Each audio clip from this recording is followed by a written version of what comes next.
Hello class. So today I'll be talking about relational data and its relevance, or if it will go into extinction. And I think it will not go into extinction because of, even in the next 100 years, because of the following reason. The first would be the cost benefit analysis. Now if companies want to make a transition from relational data into something else, they're going to weigh the cost and the risk involved. And it's going to cost more to make a switch into non-structured data. It's going to be risky. There could be loss of data, there could be change of equipment, and a lot of spending that will go into that. And for that reason, most companies will just stick with what they already have. The second reason would be credibility. Now, most of the companies, the big movers and shakers in the data industry, I'm talking about Oracle, IBM, Microsoft, and the big names you can think of, are into relational data. They are makers, or they are shareholders of relational data. And to think that companies would rather work with big names that they know rather than those upcoming. So for that reason, people would rather stay with the relational data. Also, the fact that the nature of the data itself, the structure, relational data is structured and in such a way that people can, the database is easily understood and other people can work with it. Like, I could stop off somewhere and someone else would work with the same data, and it works for them properly. So it's not subjective. It's very structured. The language is structured and everyone understands it and everyone sees what's going on with it. And that's why I'm going to talk about the subjective nature of non-structured data. So that is very subjective. It's less mature, and really there is no community, a well-defined, community for it.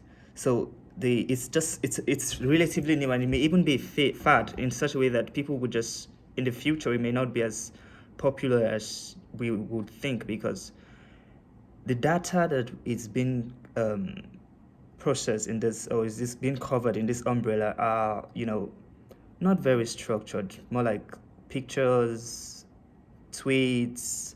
They are very highly subjective and difficult to analyze. And finally is education. Now, every teaching and every curriculum is tilted towards relational data, and that's what even our current class is tilted towards relational data. So it would be harder to have expertise in the other field. So relational data is still winning because of that. That's not to say that both of them would not have different roles, both of them would not be interrelated, or both of them will not be integrated in the future. We have new data or new softwares that are programs that integrate both, and make it, but what I think that if it comes to news media literacy, and it comes to pictures, comes to tweets, comes to social media use and things like that, maybe the unstructured one would be in place for that and would be effective for that purpose. But when it comes to having to make tables and having to analyze things and having to see how people's relationship with concepts, with registration, with how many times somebody does this from this place, from this perspective, I think relational data is still the best. And so it's going to be, in the future, there would be, yes, the use of the non-structured one, but we will not undermine the efficiency and the importance of the structured data. Thank you. Or the relational data.